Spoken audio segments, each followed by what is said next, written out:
Aujourd'hui, je vais vous parler de la biographie de Dark Maul. C'est un roman jeunesse parlant d'os brisés, de flaques de sang ou de torture, et qui va revenir sur les origines de Dark Maul. C'est un roman qui va revenir sur plusieurs périodes de la vie de Dark Maul, de ses 2 ans jusqu'à son adolescence, où on y voit comment Dark Sidious l'a entraîné en le torturant toute sa vie. C'est un roman classifié jeunesse, mais je ne comprends pas pourquoi, parce qu'on y décrit quand même des choses assez gore. Et dedans, on comprendra comment Dark Sidious a manipulé son apprenti, qui n'était finalement pas un apprenti Sith, mais plus un assassin.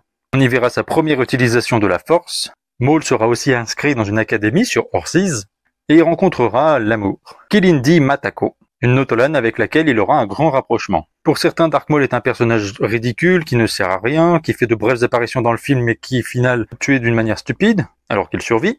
Mais ce roman m'a fait aimer Dark Maul à tel point qu'il est devenu mon personnage préféré de tout l'univers. Ce côté torturé, c'est qu'un outil, il n'est vraiment rien pour son maître, et qui deviendra plus tard le chef de la plus grande organisation criminelle de la galaxie, et puis chef des Mandaloriens. Et il y a un chapitre réponse à l'intérieur. Dans The Clone Wars, Savage Opress obtient une boussole qui lui permet de retrouver son frère. S'il met des objets qui sont passés à proximité de Dark Maul, la boussole réagit. Mais cet objet qui paraît un peu trop magique pour certains, a pourtant une réelle explication. Elle ne sort pas de nulle part, et ne permet pas à n'importe quel individu de trouver n'importe qui. Ce serait vraiment un concept idiot. C'est un chapitre où la mère Talzin tentera de retrouver son fils Maul, même si à l'époque il n'était pas considéré comme son fils, et lors de cette rencontre elle lui prélèvera du sang, qu'elle mettra dans la boussole qui servira plus tard.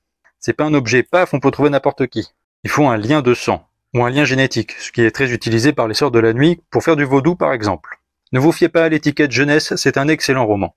Et si ça vous intéresse, il y en a 3 autres. Celui-là contient quelques histoires originales, mais rassemble et résume quelques autres nouvelles. Voilà, si cette vidéo vous a plu, n'hésitez pas à vous abonner à ma chaîne YouTube Curlon et que la force soit avec vous.